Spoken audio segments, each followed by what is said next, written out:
अस्सलाम वालेकुम नाज़रीन, प्रोग्राम खबर से खबर नादिया मिर्ज़ा में खुशामदीद। नाज़रीन, शायद किसी के लिए छोटी खबर हो लेकिन दिल हिला देने वाली खबर है, और ये खबर मेरे लिए इसलिए भी इम्पॉर्टेंट है कि किसी बहुत बड़े तूफ़ान का पेश खेमा भी हो सकती है। आज एक वाक़या, दिलखराश वाक़या जो पेश आया, उसकी तफसीलात कुछ इस तरह से है कि मीरपुर ख़ास में सस्ता आटा लेने की कोशिश के दौरान एक शख्स, जिसका नाम, एक मज़दूर बल्कि, जिसका नाम हरसिंह कोहली, वो स्टैम्पीड का शिकार हुआ। यानी रश में वो गिरा, और गिर के, क्योंकि इतना ज़्यादा रश था और आटे की हुसूल के लिए, और वो पैरों तले आके दम घुटने से वो हलाक हो गया।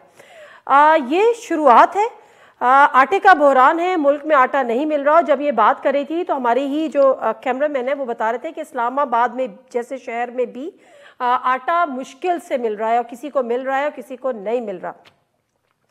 और जब हम ये बात करते हैं, जिस शख्स की मैं बात कर रही हूँ, जिस मजदूर की मैं बात कर रही हूँ, कोहली सिंह की मैं बात कर रही हूँ, उसके 8 बच्चे, 6 उसकी बेटियां, 2 उसके बेटे। कल उसकी बेटी की शादी थी और वो शायद मेहमानों के खातिर मदारत के लिए वो चाह रहा था कि उसको आटा मिल जाए, लेकिन उसको आटा नहीं मिला, उसको मौत मिली।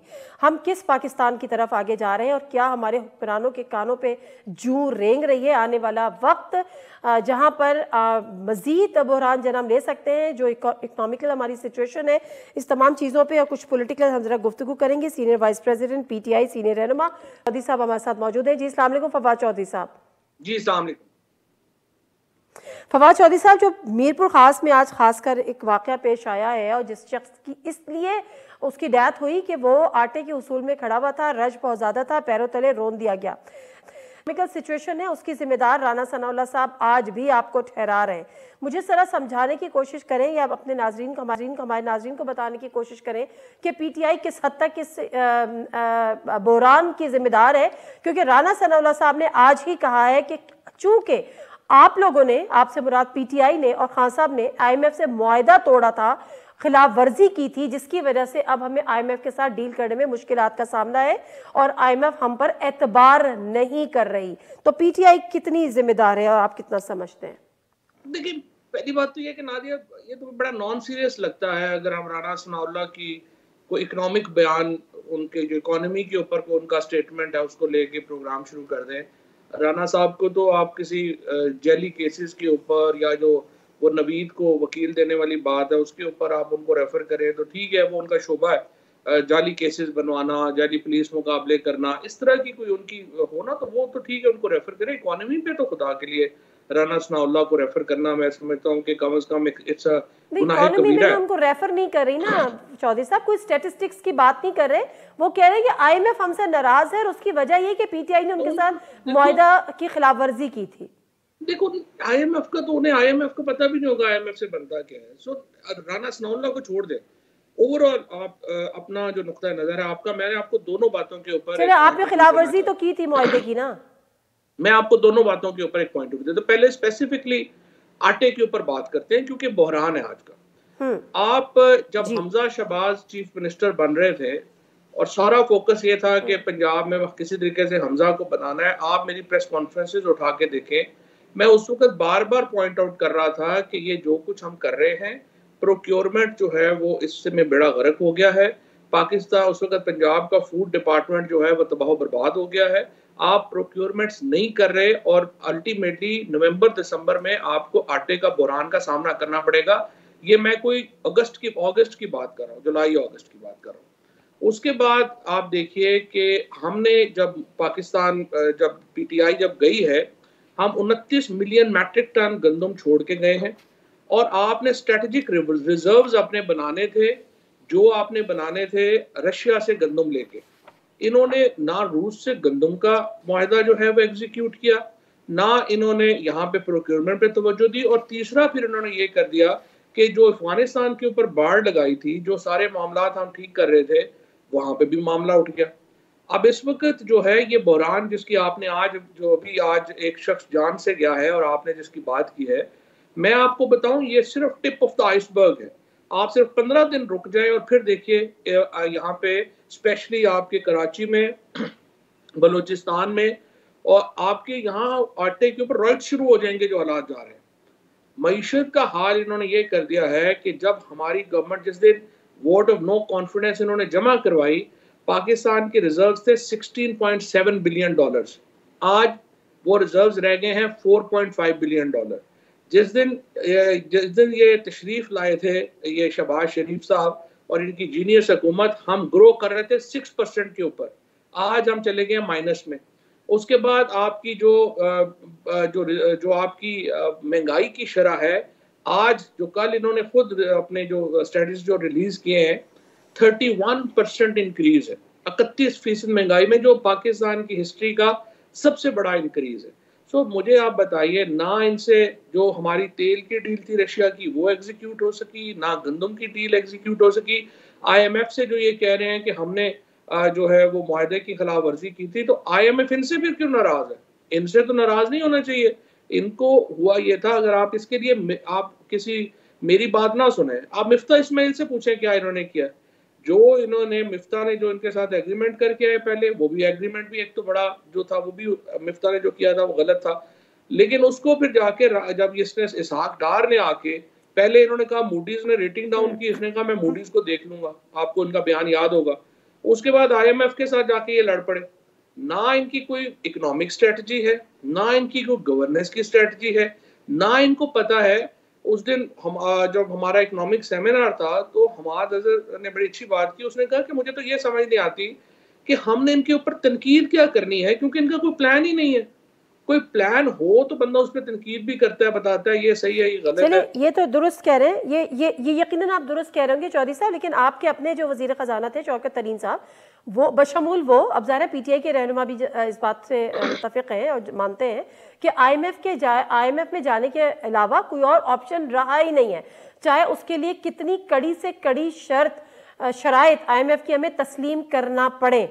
ऐसा ही है, आप भी इस बात से मुत्तफिक हैं? और अगर ये सियासी फासले करते हैं और शदीद महंगाई मजीद बढ़ती है, लेवी बढ़ानी पड़ती है, आपको पावर सेक्टर में आपको टैक्सेस बढ़ाने पड़ते हैं, उसके पर यूनिट आपको बढ़ाने पड़ते हैं, सारा कुछ होता है, तो आप हुकूमत के साथ खड़े होंगे उनके सख्त फैसलों में, या उससे उम्मीद करेंगे? क्योंकि इससे पाकिस्तान को डिफॉल्ट से बचाने में शायद टेम्परेरी तो कम से कम IMF ही काम कर सकता है। नहीं, हम इनके साथ क्यों खड़े हो? जिस कदर अहमक, जिस कदर नाअहल, जिस कदर नालायक ये लोग हम पे मुसल्लत हुए हैं, इनके साथ खड़े होने का मतलब तो खुदकुशी करना है। इनके साथ कौन खड़ा हो सकता है? आप देखिए, ये इंपॉर्टेंट नहीं है। ये बात तो सही है कि IMF के पास आपको जाना पड़ेगा, अदरवाइज आपको डिफॉल्ट करना है। सो वी आर, वो जिस तरह कहते हैं ना, डेविल एंड डीप ब्लू सी के दरमियान हम आ गए हैं। आ क्यों गए हैं? सवाल तो ये पैदा होता है।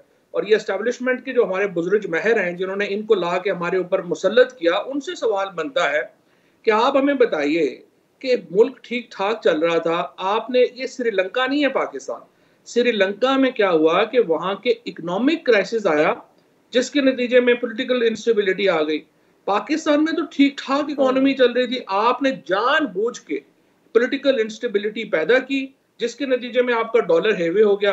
55 रुपए आपका डॉलर जो है अभी बढ़ गया, और अभी IMF के बाद तो पता नहीं किधर जाएगा, जिसकी वजह से हमारे जो सारे स्कीम थी। और देखिए, इसीलिए इमरान खान बार बार कहते हैं कि मैंने उस वक्त जनरल बाजवा साहब को पहले मैंने खुद रिक्वेस्ट की कि जनाब अगर आपने कोई एक्सटेंशन वगैरह का कोई इशू है तो हमें बता दें, आपने लेनी है आप ले लें, लेकिन इस वक्त अगर हुकूमत हिली तो पूरे पाकिस्तान की मईशत हिल जाएगी। और फिर शौकत तरीन साहब को स्पेशली भेजा आर्मी चीफ से मिलने, और उनसे कहा कि जनाब ये इस वक्त ये सिचुएशन है, और अगर पाकिस्तान में पॉलिटिकल इंस्टेबिलिटी आई, ये शौकत तरीन साहब को किस महीने में भेजा था आपने, खान साहब ने? ये जब ये मेरा ख्याल है फरवरी में की थी, और उन्होंने पूरा जो है वो बताया था कि ये जो अगर आपने ये पॉलिटिकल इस वक्त हुकूमत हिली, उन्होंने कहा नहीं कोई मसला ही नहीं, हाँ कोई प्रॉब्लम ही नहीं आएगी, कंटिन्यूटी होगी और आप इसके ऊपर पूरा काम करें।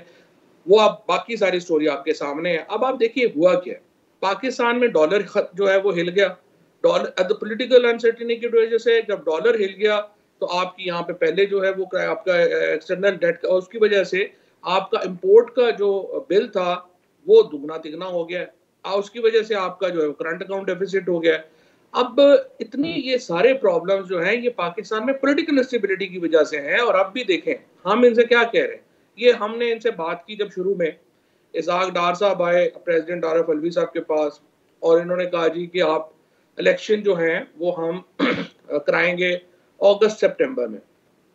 हमने उन्हें कहा कि जी बात यह है अगस्त सितंबर में आप लेके जाना चाहते हैं, आप हमें बताएं आप 6-8 महीने मुल्क कैसे चलाएंगे, क्योंकि मुल्क में तो स्टेबिलिटी नहीं है। अब आप देखिए कि जो भी मुल्क है बाहर के, चाहे हमारे दोस्त मुल्क हैं, सऊदी अरेबिया है, कतर है, यूएई है, वो एक ऐसी हुकूमत के साथ जिसका पता ही नहीं है कि 3 महीने बाद उसने पाकिस्तान में होना है या नहीं होना, वो कैसे वो क्या कहते डील हैं कि करेगी? जी आईएमएफ आपको कर्ज देगी, आईएमएफ के साथ आपका मुआहिदा होगा तो फिर हम आगे बढ़ेंगे। आईएमएफ अपनी शराइत लेकर और अपने जो एक ट्रस्ट डेफिसिट है उसको शायद वो नहीं कर पा रही। बट एनीवेज जो पैदा हुए, चौधरी साहब मैं मुख्तसर सा ब्रेक लेती हूँ। मसला यहाँ पर यह है कि आप एस्टैब्लिशमेंट को इसका जिम्मेदार ठहराते हैं और उसका जिम्मेदार आप इसलिए ठहराते हैं कि आपका कहना यह है कि जो पाकिस्तान की एस्टैब्लिशमेंट थी उसने हमारी हुकूमत को गिराने में एक साजिश में वो शामिल थी और हुकूमत को गिराने में उसका अमल दखल था। दूसरी तरफ पीएमएलएन भी एस्टैब्लिशमेंट को मोदे इल्जाम ठहराती है। उसका कहना यह है कि पीटीआई जैसे नाअहल लोगों को इस पाकिस्तान पे, इस मुल्क पे मुसल्लत कर दिया, जिसका खुमियाजा आज भुगत रहा है। लेकिन सवाल यहाँ पर यह है कि जिन जिन को आप मोदे इल्जाम ठहरा रहे उनको कानून के कटहरे में लेकर आना जरूरी नहीं समझते, या अगर हुकूमतों में आने के बाद उनके खिलाफ कोई एक्शन लेना जरूरी क्यों नहीं समझते ताकि नेक्स्ट टाइम ये चीजें कम से कम रिपीट। जी चौधरी साहब, बाजवा साहब से आपको भी शिकायत है, जनरल बाजवा साहब से, जनरल बाजवा से पीएमएलएन को भी शिकायत है। पीएमएलएन ने तो उनको रुख्सत कर दिया, उनके खिलाफ किसी किस्म की कार्रवाई नहीं की, जबकि कहते थे कि आपको जवाब देना पड़ेगा, लेकिन आज जवाब नहीं लेते। क्या आप जवाब लेंगे जो आपके साथ हुआ अगर आपकी हुकूमत आ जाती है आगे? तो अच्छा, पहले तो जो आपने कहा ना कि वो ये कहते हैं और हम ये कहते हैं, देखिए बात ये है कि ना आप उनके बारे में हमारी बात सुने, ना हम हमारी बारे में उनकी बात सुने। एक इंडिपेंडेंट जो आपके सामने इंफॉर्मेशन है वो आप सामने रख लेंगे, आपको पता चल जाएगा कौन नालायक है, कौन नाअहल है। और इसीलिए हम इलेक्शंस करवाते हैं, इसीलिए के पास जाया जाता है कि अल्टीमेट आर्बिटर तो पीपल ऑफ पाकिस्तान है। जो हुकूमत इस्लामाबाद में इलेक्शन नहीं करवाने को तैयार, जो कराची हैदराबाद में इलेक्शनों से भागना चाह रही है, किसी जगह के ऊपर इलेक्शन ही करवाने को तैयार नहीं है, आप मुझे बताएं उनसे ज्यादा नालायक नाअहल लोग जो हैं वो कौन होंगे? पहली बात। दूसरी बात ये जो आपने कही है कि कानून के मुताबिक कार्रवाई होनी चाहिए, ये बात बिल्कुल सही है आपकी, किताबों में ये बात बिल्कुल सही है, लेकिन प्रैक्टिकली आप देखिए कि यहाँ पे एक सीधी एक साहब ने जो है वो कहा, और फिर एक टेलीविजन ने तो पूरी कैंपेन की कि चीफ जस्टिस ऑफ पाकिस्तान को फोन किया आर्मी चीफ ने और कहा कि ये फैसला होना चाहिए, और चीफ जस्टिस पाकिस्तान और उनके बेंच ने वही फैसला किया। अब आप मुझे बताएं, उसके बाद मैंने कहा कि सुप्रीम कोर्ट को चाहिए कि इस पे अपनी पोजीशन वाजे करे, हमें अब तक कोई पता नहीं चला, सुप्रीम कोर्ट ने उसके ऊपर बात ही नहीं की है। और अनफॉर्चुनेटली जो पाकिस्तान का रूल ऑफ लॉ का जो स्टैंडर्ड है वो आपके सामने है, 130 के ऊपर खड़ा है, जहां पे इदारों के बारे में इस वक्त प्रॉब्लम ये है कि तमाम इदारे, चाहे वो पार्लियामेंट हो, चाहे जुडिशरी हो, चाहे एस्टैब्लिशमेंट हो, they are very very unpopular, लोगों का ट्रस्ट ही नहीं है उनके ऊपर। तो अकाउंटेबिलिटी से पहले इदारे तो खड़े हों, इदारे ही नहीं खड़े हुए तो अकाउंटेबिलिटी कैसे होगी? तो ये बस कागजों में तो बात अच्छी है, प्रैक्टिकली पॉसिबल नहीं है। और इदारों में भी लोगों को सोचना चाहिए कि देखें वो कहाँ पे खड़े हैं इस वक्त। उन्होंने आगे अपना पाकिस्तान 75 साल में इदारों ने चलाया है, 1951 के बाद तो पाकिस्तान जो है वो इदारों ने ही चलाया। सर मसला ये, आप दुरुस्त कह रहे हैं चौधरी साहब, आप बिल्कुल दुरुस्त कह रहे हैं, किताबों में ये बात बिल्कुल अच्छी लगती है, लेकिन किसी ना किसी को तो ये इनिशिएटिव लेना पड़ेगा ना। जब आप सिविलियन सुप्रीमेसी की बातें खामोशी से करते रहेंगे और उसके लिए इकट्ठा सर नहीं जोड़ के बैठेंगे, हाथ नहीं मिलाएंगे, तो फिर दूसरों को तो मौके मिलेंगे। आपकी माजरत के साथ आपकी एक ऑडियो लीक आती है, मुझे नहीं पता कि उसकी ऑथेंटिसिटी क्या है, अगर आप उसको वेरीफाई करें कि वो आपकी थी आपकी नहीं थी। आप सिविलियन सुप्रीमेसी की वहां पर बात कर रहे थे, लेकिन खामोशी से क्यों करते हैं? खुल के करें, इदारों को साइड पे करें, ऐसी कानून साजी करें। इन आदिया ऑडियो लीक्स तो सारी जो है वो फ्रॉड होती है। फ्रॉड सबसे बड़ा प्रॉब्लम ये है, 5, 7, 10, 15 कॉलें जो हैं उनसे लफ्ज निकाल के एक कॉल बन जाती है। तो इसलिए ऑडियो लीक्स के ऊपर तो जो है वो जाना बिल्कुल अहमकाना बात है। लेकिन जहां तक ये बात है कि आपने ये बात बिल्कुल आपने सही कही है कि प्रैक्टिकली तो यही जरूरी है। अब प्रैक्टिकली इसमें देखें दो प्रॉब्लम है, या तो एक इनकलाब आएगा, लोग सड़कों पे आएंगे, उसके नतीजे में पाकिस्तान में का बड़ा नुकसान होगा और इस नुकसान से बचना चाहिए। दूसरा तरीका ये है, देखो मैं आप हम लोग तो कमजोर लोग हैं, हमारी तो बात इतनी इंपॉर्टेंट शायद न हो, ताकतवर लोग कुर्सी पे बैठा हुआ तो बंदा तो वैसे ही नहीं सुनता। अब दूसरी सूरत यह है कि कोई मैग्नेनिमस आदमी खुद ही ये फैसला करे कि नहीं ये इस तरह से नहीं चलेगा और हमें इस्लाहात की जरूरत है, और वो दो ही लोग हैं, आर्मी चीफ है या चीफ जस्टिस हैं। इन्होंने बैठ के अपना फैसला करना है कि ये मुल्क जैसे 75 साल में उन्होंने चलाया है वैसे ही आगे चलना है या इसमें इस्लाहात की जरूरत है। और ये देखें, मैं आप तो नहीं कर सर, सकते अपनी पावर तो कोई भी सरेंडर नहीं करता। नहीं, अगर कोई सरेंडर नहीं करता तो फिर तो मुल्क नहीं ठीक हो। ऐसी बात नहीं है। दुनिया में जो बड़े रिफॉर्म्स आए हैं वो मैग्नानिमस जो लोग हैं वही लेके आए हैं जो ताकतवर थे।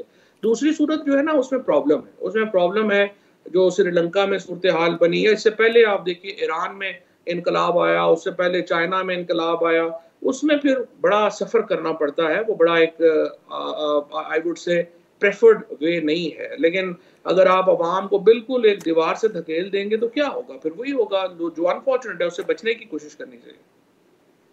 ठीक है, लेकिन इसमें जमातों को भी अपनी पोजीशन क्लियर करनी पड़ेगी, पीटीआई को अपनी पोजीशन क्लियर करनी पड़ेगी। आया कि वो सिविलियन सुप्रीमेसी के साथ खड़ी हुई है, आया कि वो एस्टैब्लिशमेंट से, एक तरफ आप कहते हैं सिविलियन सुप्रीमेसी हो, दूसरी तरफ एस्टैब्लिशमेंट से मदद मांगते हैं, फिर तीसरी तरफ आप आर्मी चीफ से मुलाकात के ख्वाह भी हैं, फिर चौथी तरफ आप आर्मी चीफ को कहते हैं कि जी मुल्क में इलेक्शन करा दें, और फिर उनसे आप मुज़ाकरात भी करते हैं। तो फिर तो ये सर कौलो फिल्म में तो ये भी तजाद हो गया ना। ये एक ही कहते हैं, हम ये कहते हैं कि आपके पास ताकत है और आप इलेक्शन कराएं और अवाम के ताकत के सामने सर तस्लीम हम करें। वो क्यों इलेक्शन कराएं सर, वो क्यों इलेक्शन कराएं? ताकत उनके पास है ना, आपके पास है तो आप करवा दें। नहीं तो अगर उनके पास एक गैर जरूरी या एक गलत तरीके से ताकत है, जो ताकत उनका मैंडेट नहीं है, तो आप उसको इंडोर्स कर रहे हैं उनको ये बात कह के। सर नहीं, मैंडेट नहीं है ना, ये तो आईनी मैंडेट नहीं है ना। एक होती है आईनी मैंडेट नहीं है ना, गैर आईनी मैंडेट वो तो रखे, तो आप उस गैर आईनी मैंडेट को इंडोर्स कर रहे हैं। आप उनको कह रहे हैं कि जी आए इलेक्शन करा दें, आए जी हमसे मुज़ाकरात कर लें। मैं दोबारा जो मैंने पहले आपको पिछले सवाल के जवाब में जो एक थीसिस देने की कोशिश की है, नुक्ता देने की कोशिश की है, मैं उसको मजीद एक्सप्लेन करना चाहता हूँ। एक है डिजोरे पोजीशन, यानी कानून में जो किताबों में लिखा हुआ है। एक है डिफेक्टो पोजीशन जो हकीकत में है।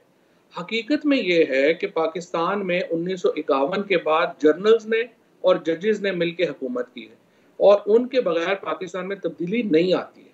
अब मैंने आपसे ये कहा है कि एक तरीका तो फिर ये है कि अवाम सड़कों पे होंगे और वो ये चीज़ छीनेंगे, वो प्रेफर्ड वे नहीं है, और पॉलिटिकल पार्टीज जो हैं वो अवाम ही हैं।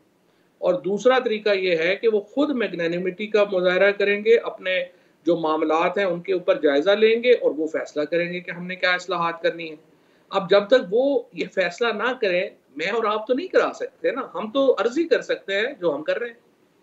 चले ठीक है, मुझे सिर्फ ये बता दें कि एस्टैब्लिशमेंट से अभी भी आपके राब्ते हैं या मुकम्मल तौर पे मुनक़ता हो गए? नहीं, कोई राब्ता नहीं है, कोई राब्ता नहीं हुआ और अभी तक तो कोई ऐसी उन्होंने नहीं किया, नई एस्टैब्लिशमेंट, नए आर्मी चीफ, कोई राब्ता नहीं किया उन्होंने आपसे? नहीं, नए आर्मी चीफ से कोई राब्ता नहीं हुआ और एक्चुअली हम यही आप देख रहे हैं। राब्ते के ख्वाहिशमंद हैं? हम 100% हम तो चाहते हैं वर्किंग रिलेशनशिप। मुलाकात के ख्वाहिशमंद है? नहीं, मुलाकात का तो खान साहब ने खैर नहीं कहा, वो तो खबर गलत है, लेकिन हम चाहते हैं एक वर्किंग रिलेशनशिप बने पाकिस्तान में। और आप कैसे जो है इसके अलावा और क्या तरीका है पार्टनरशिप आपकी वर्किंग, यही हम कह रहे हैं कि जो इदारे हैं के साथ पीटीआई चाहती है, उसके लिए आप कर क्या रहे हैं? कुछ आप उनके डोर्स नॉक कर रहे हैं, कोई मैसेज आप लोग आगे पहुंचा रहे हैं? हमने तो प्रेसिडेंट साहब को ही कहा है, जाहिर है प्रेसिडेंट जो है वही अपना जो भी एफर्ट करेंगे या बात वो तो सुना हाथ खड़े कर चुके कि जी कुछ फायदा नहीं, कुछ नहीं हो रहा। अगर वो नहीं हो रहा तो फिर नहीं हो रहा, बस सिंपल यही है। और अनफॉर्चुनेटली कैसे होगा चौधरी साहब, आप लोगों ने इतने फ्रंट्स खोल लिए? नहीं, इशू नहीं है।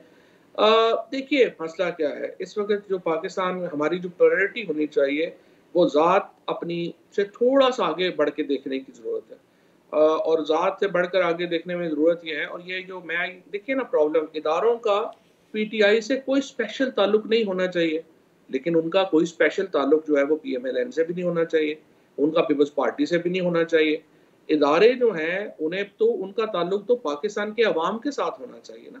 और इस वक्त जो प्रॉब्लम है, जो मैं अनफॉर्चुनेटली आपको और जो मैं हूँ, आप हैं, हम सब लोग जो वैसे भी जब हम देखते हैं, देखिए इदारों पर से एतबार और एतमाद जो है अवाम का वो कम होता जा रहा है। ये नहीं हो सकता, हमेशा इदारों को अवाम की साइड के ऊपर रहना होता है, अवाम के एतमाद से इदारे बड़े होते हैं।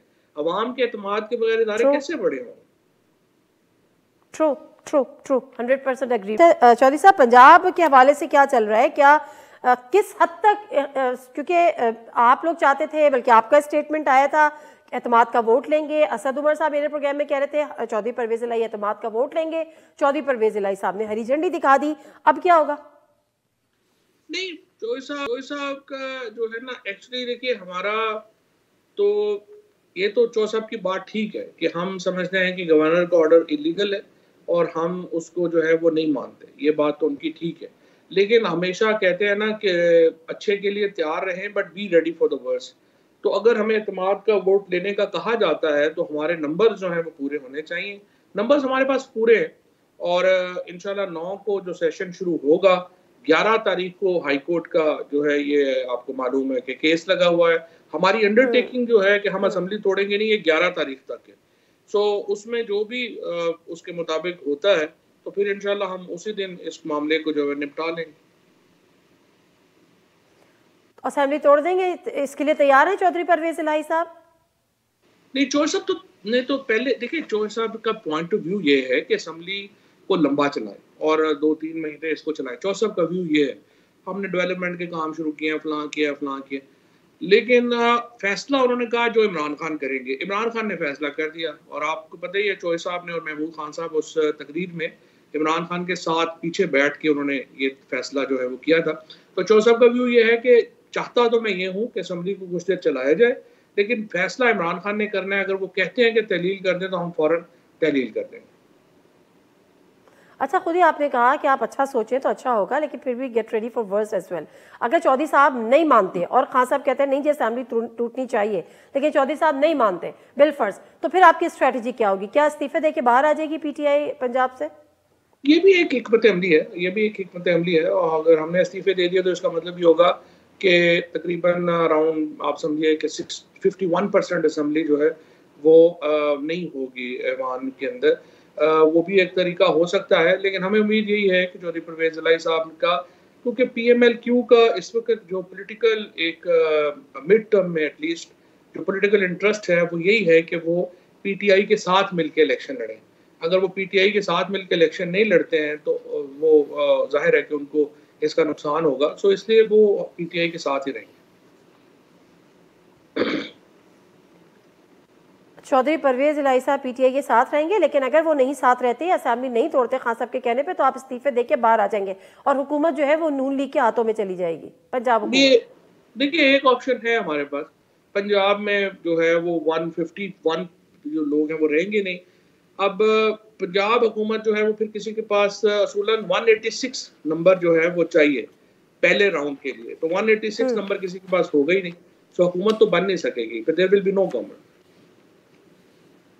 अच्छा, पंजाब में वैसे तो हुकूमत बज़ाहिर तो आपकी है, लेकिन चौधरी जो मुनिस इलाही साहब है उन्होंने भी एक ट्वीट की और उस ट्वीट में उन्होंने कहा कि जी मेरे एक दोस्त को जो है वो गाड़ी में कुछ लोगों ने डाल चले गए और फिर अचानक उनको एफआईए पहुंचा दिया जाएगा।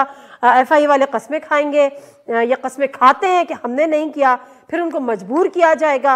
अब लोगों को समझ नहीं आती कि हमने पीडीएम के साथ नहीं मिलना।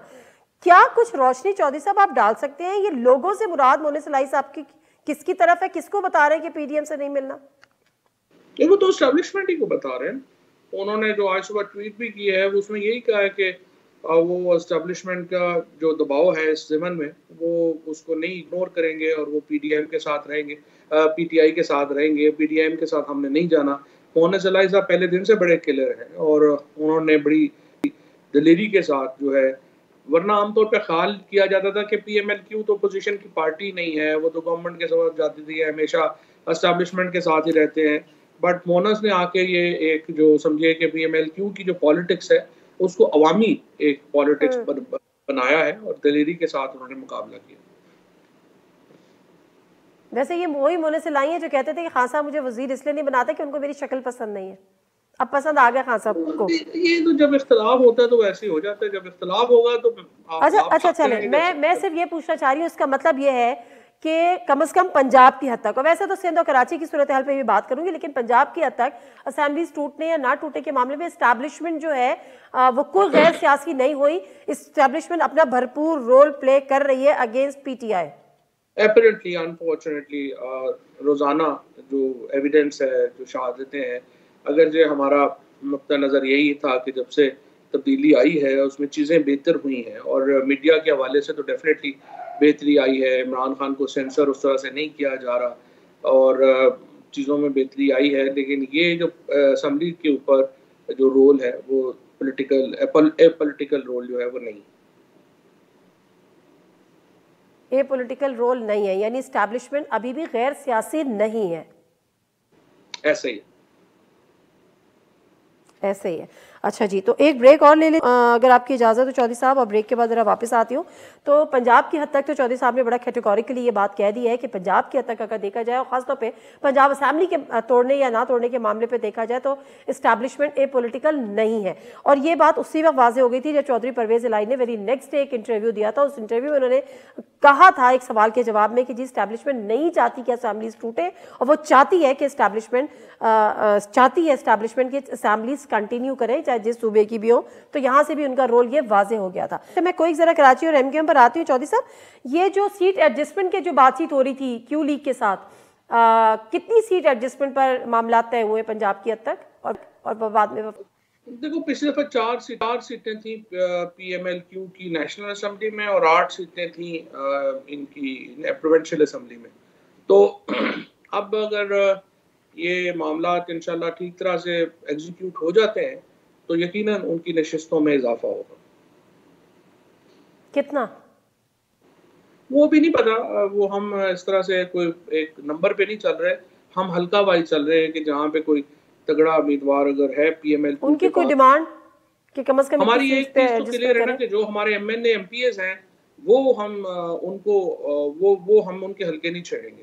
जो वहाँ पे हमारे लोग मौजूद हैं वो हल्के नहीं छेड़े जाएंगे, और पीएमएलक्यू जो है वो अगर पीएमएलएन के कुछ हल्के या उधर जाना चाहती है वो हम देखेंगे।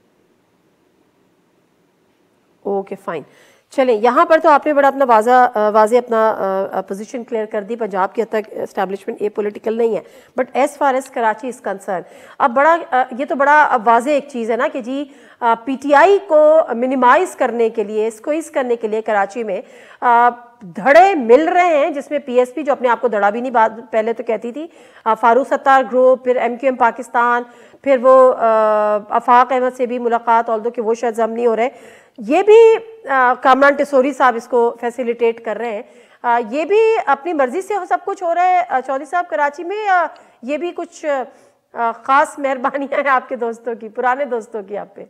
एक्चुअली ये तो इसके ऊपर तो सबसे ज्यादा बेहतर जो खबर है वो तो नादिया मिर्जा दे सकती और हमें बता सकती हैं कि कौन कहाँ किससे मिल रहा है। कामरान टिसोरी साहब एमकेएम के कितने हैं और हमारे दोस्तों के कितने हैं, और उसके बाद ये जो अचानक हमारे खालिद भाई को और इनको बेचारों को रोजाना गवर्नर हाउस जाना पड़ता है, वो किस तरह क्यों जाना पड़ रहा है। और देखिए बड़ी सीधी सीधी बात है, एमकेएम का, बीएपी का, ये कस्में भी खा लें, लोगों को यकीन पता है कि ये इनका जन्म कैसे हुआ, ये परवान कैसे चढ़े, बड़े कैसे हुए, इनमें से कई बूढ़े होके ख़त्म कैसे हो गए और कई जवानी में ही ख़त्म कैसे हो गए, और अब दोबारा जो इनको इकट्ठा किया जा रहा है वो कैसे इकट्ठे हो रहे हैं। कुछ चीज़ें हैं जो अनफॉर्चुनेटली, वो कहते हैं ना बच्चा बच्चा, वो क्या शेर है बड़ा अच्छा कि वो बाग तो सारा जाने है, बूटा जाने ना जाने, बाग तो सारा जाने, कुछ ऐसे यहाँ पत्ता पत्ता बूटा बूटा, बच्चा बच्चा बूटा बूटा, हाल हमारा जाने है, जाने ना जाने, बाग ना जाने, गुल ना जाने, बाग तो सारा जाने है। एस्टैब्लिशमेंट पाकिस्तान में ना मुझे लगता है 1951 में फंस गई है। उनको एक ही वही 51 के लियाकत अली खान की शहादत के बाद जो ऑपरेशनल प्लान्स है ना वही सामने रखते हैं, उन्हीं को दोबारा एग्जीक्यूशन शुरू कर देते हैं। वो भाई ये 28 साल के 66% इस मुल्क में जो है वो नौजवान है, और मेरा ख्याल है कि कोई 20-22 साल के जो है ना वो कोई तकरीबन 40% के करीब, 38%, 40%, 20-22 साल के लड़के लड़कियां, ये सब है जिनका इंटरनेट तक एक्सेस है। आप मतलब लोगों को बेवकूफ तो ना समझें। ठीक है, आप बड़े चालाक होंगे और आपको समझते हैं कि बाकियों को तो पता ही नहीं चलेगा, हम ये कर लेंगे, बाकियों को तो पता ही नहीं चलेगा। ऐसा नहीं है। पाकिस्तान की जो ये पॉपुलेशन है, जो ये बहुत बड़ी सी चेंज है पाकिस्तान में, और मॉडर्न रियलिटीज के साथ आप कनेक्ट ही नहीं कर पा रहे। आप वही 60s का स्क्रिप्ट जो है वो ले आते हैं, वो आप इम्पोज करना चाहते हैं। इस तरह तो नहीं होगा। सो ऑब्वियसली अच्छा, तो आपको लगता है कि इनका मिलना डैमेजिंग होगा पीटीआई के लिए कराची में? मेरा ये ख्याल है कि एक और गलतफहमी जो एस्टेब्लिशमेंट ने को है वो ये है कि कराची के लोग जो हैं वो बड़े अहमक हैं। ऐसा है ही नहीं। कराची पाकिस्तान का सबसे पॉलिटिकली अवेयर शहर है। अगर आज कोई मिनी पाकिस्तान है, जो सही कोई शहर अगर सही मानों में पाकिस्तान का कलर देता है, वो कराची है। और पीटीआई जो है वो, और ऊपर से middle class, Karachi middle class का सबसे बड़ा शहर है। अब आप मुझे बताइए कि जो इतना एक्सपोज्ड ड्रामा हो रहा है, तो आपका ख्याल है ये कराची में जो सारे बैठे हुए हैं, सबसे बड़ी बिजनेस कम्युनिटी, सबसे अक्लमंद लोग, सबसे पढ़े लिखे लोग, वो इन ड्रामों में आ जाएंगे? ये तो अहमकाना बात है। मैं जिसने भी ये प्लान किया है और उसको तो मेरा ख्याल है कि फौरी तौर के ऊपर जो है ना कोई अवार्ड शवार्ड अच्छा। दें कि आप माशाल्लाह वहीं बैठे हुए हैं, 1960 से आगे नहीं आया। अच्छा, नहीं तो मुझे एक बात और बताएं इसके साथ साथ कि जब एमक्यूएम आप लोग मुलाकातें कर रहे थे, जब ये तहरीक अदम एतमाद कामयाब हुई थी, बार बार मुलाकातें होती थी, फिर जरदारी साहब से मुलाकातें होती, एमक्यूएम ने निकलते हुए आपको क्या जवाब दिया था? एमकेएम ने हमें इत्तेहाद से, हमारे इत्तेहाद से अलहदा होते हुए क्या जवाब दिया था? जी जी, कि खुद जा रहे हैं या किसी के कहने पे जा रहे हैं? उन्होंने कहा था भाईजान उधर से फोन करा देना।